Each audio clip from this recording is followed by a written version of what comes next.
Previously on Gur. I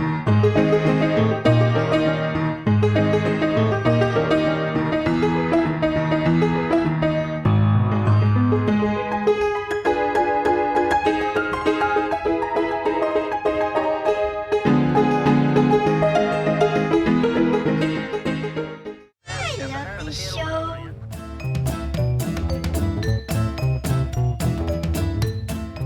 Okay, for you, I'm thinking maybe a dog.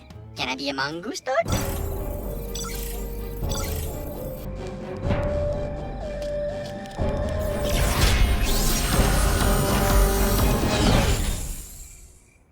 A genius!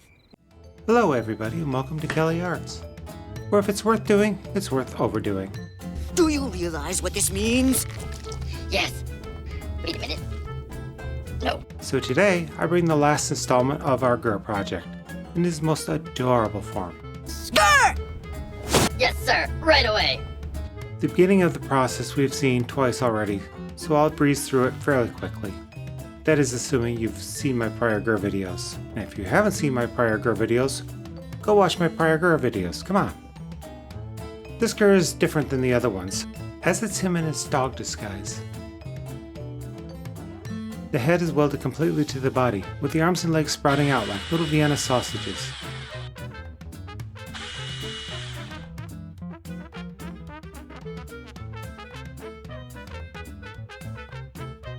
After providing some strong armature support in the legs, I wrap each of them in some clay and then smooth them down.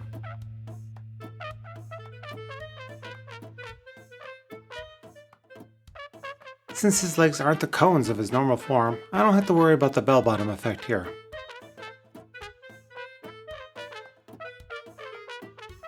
Right now it looks like we're adding some cute little butt cheeks back there, but we'll smooth that out. Oh my!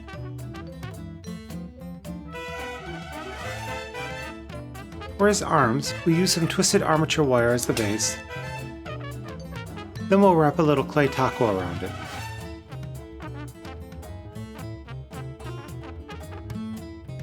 While we're at it, we'll do essentially the same thing for his ears,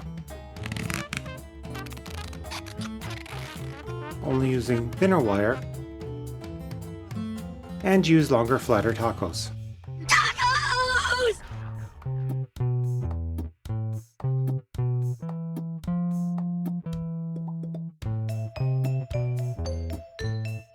Then give the ears their characteristic inward curve.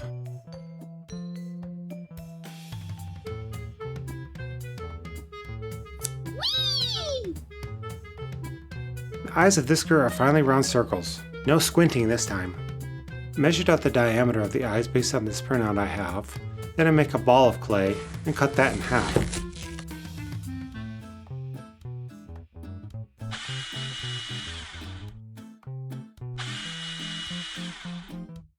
I add some of the twisted armature wire to his head to hold it onto his eyes, much the same as I had done previously.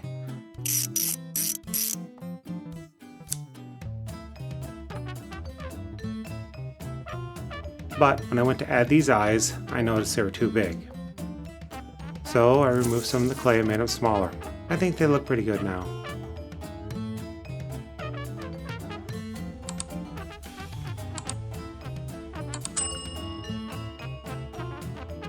In making his nose, I took a little lump of clay, formed a triangle out of it, then mushed it onto his face.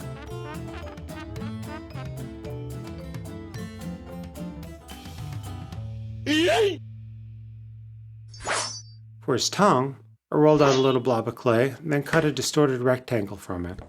I used my small ball stylus to put a tongue-like groove down the center of his tongue. Then, carefully holding the figure so that the camera has no idea what I'm actually doing, I attach it to his face, slightly off-center. At least the off-center part was on purpose. For the zipper's pull, I cut out another wacky rectangle of slightly thicker clay. And again, I attach it mostly out of view of the camera. I'm getting good at that, you think? Since I'm in the mood for attaching things to Gur so that you really can't see what I'm doing, why not attach his arms as well?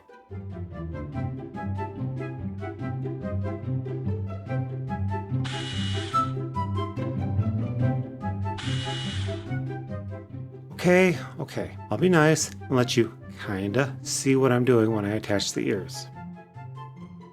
Basically, I'm adding some bacon bond glue to the armature wire, shoving it into the hole, then grabbing some clay and mushing it all around to make it as seamless as possible.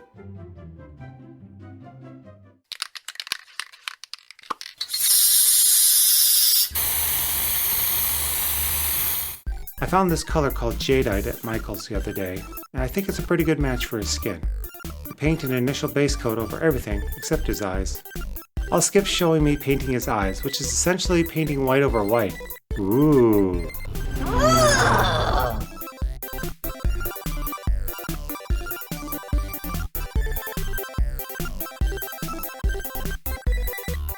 While editing this video, I noticed me painting a cute little black tail and realized I did not have footage of making the tail or attaching it. Oops. Somebody needs a hug! I start painting his ears and his arms black. Then, just to be different, I switch to pink and paint his tongue. I think I forgot his legs were black at this point. Painting in his cute little nose. Then I start to add the stitching around his arms. Then I remember to do his legs as well. I knew I'd get to it at some point.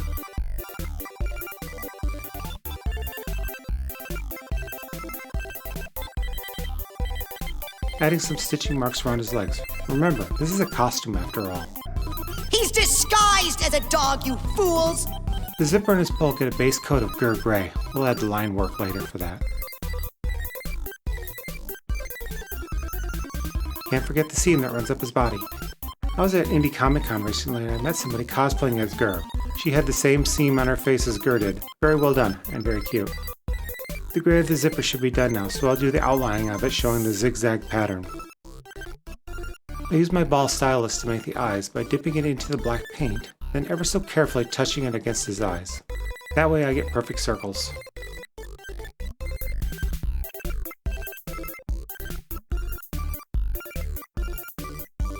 Do a little bit of touch up with the green to get it just so.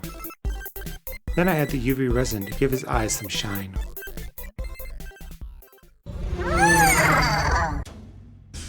And finally, all three Gurs are truly united, and I can show them all together in the Glamour Shots. I for one love Gur, but welcome the opportunity to do something not Gur related in the next video, so stay tuned for that.